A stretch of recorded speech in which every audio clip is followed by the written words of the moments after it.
skipped to content last year, the audience for the Super Bowl deflated like a football being prepared for New England Patriots quarterback Tom Brady.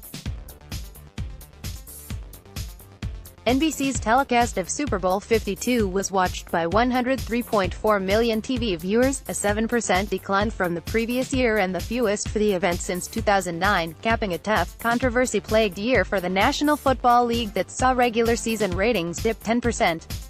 It also sent off warning bells that maybe even the perennially most watched TV event may not be immune to the fragmented audience that has a multitude of viewing options. But ad media buyers are expecting a Super Bowl ratings bounce back this year. A new generation of star players and enforcement of new rules creating more offense revitalized interest in the league this past season, and TV audience levels for the NFL bounced back during the regular season, up 5% overall. The CBS telecast of the AFC Championship had the largest audience for a conference title game in 5 years with 54 million viewers.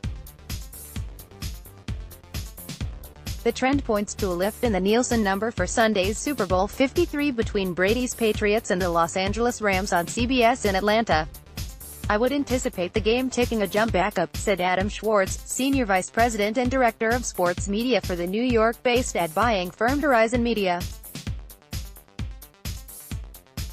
Along with a higher quality of play, Schwartz noted that the league has moved past the controversy over players kneeling during the national anthem to protest social injustice.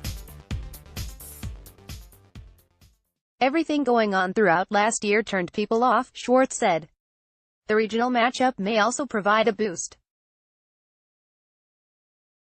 Super Bowl LIII marks the first time Los Angeles, the second-largest television market, has had a home team in the game since 1984, when the Los Angeles Raiders defeated the Washington Redskins. The New England Patriots, representing the ninth-largest TV market, have a national following. The more positive view of the NFL likely boosted market for ad time on the game, analysts said. CBS is nearly sold out, with only a couple of spots left during halftime, according to ad buyers. The network did not comment on the status of the game's sales. Even with the drop in last year's audience, CBS was able to command an average of $5.25 million for a 30-second spot, up from the $5.05 million taken in by NBC last year. Total ad revenue for the game itself should top the $358 million CBS took in for Super Bowl LII in 2016, according to Standard Media Index data. NBC collected $353 million last year. Combined with the pre-game show and programs that air after the game, CBS is launching a new talent competition series, The World's Best. The network should garner over $500 million for the day, in line with what NBC and Fox have pulled in the last 2 years with their telecasts. Advertisers who bought the game this year are also paying for the audience that watches the live stream of the game on NFL.com and CBS All Access. The national commercial load will be identical to the TV broadcast. Last year, the live streams had an audience of 2.5 million viewers.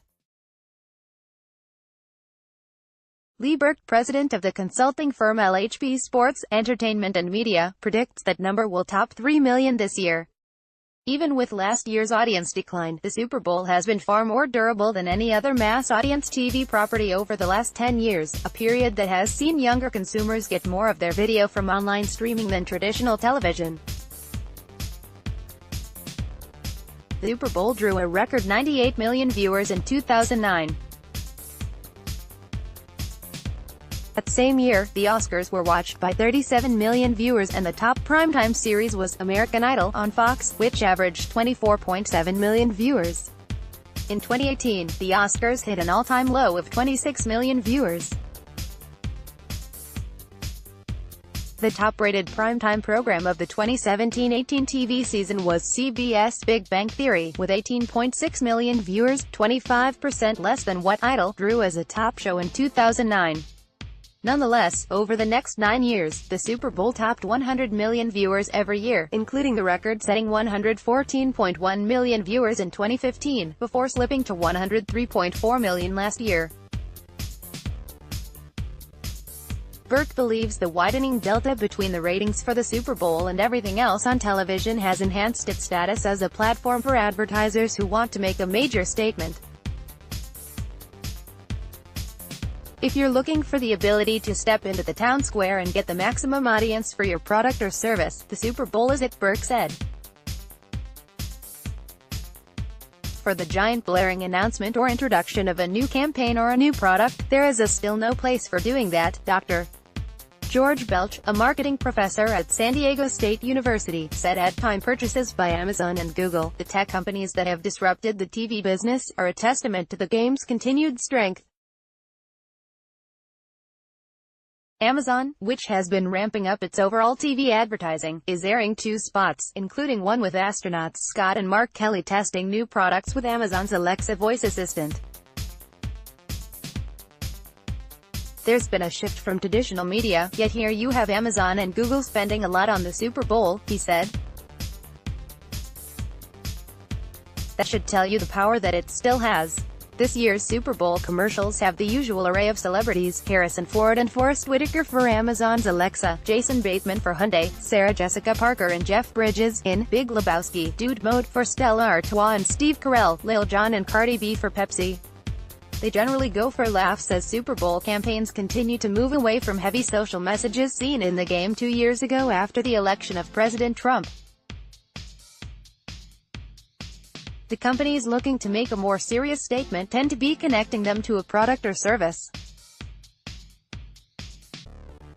Bumble, the dating app in which female users initiate contact, features Serena Williams in a spot that emphasizes empowerment. Microsoft's ad spotlights physically challenged children using their gaming devices. The NFL is using its annual Super Bowl spot to kick off its 100th anniversary with an epic 2-minute production featuring some of the league's legendary stars from past and present, from Jim Brown to Odell Beckham. The spot, directed by Peter Berg and filmed in L.A., is set at a fancy NFL banquet where the formal tone of the event changes quickly after a loose ball comes off a celebratory cake. "I've done a few Super Bowl commercials before, but this is the biggest one," Berg said in an interview. Generally when a brand steps up doing a Super Bowl spot, you know they are really going all in. They're spending a lot of money, they are going to be judged by a massive audience. The pressure to not mess it up is pretty great. In this case, the client was the NFL, where Commissioner Roger Goodell was on hand, and even appears in the commercial. There was an added intensity, Berg said. Berg said the freewheeling chaos in the commercial is aimed at showing the joy and passion that great players bring to the field. For the league, it's a welcome shift away from the strife and discussion about waning popularity.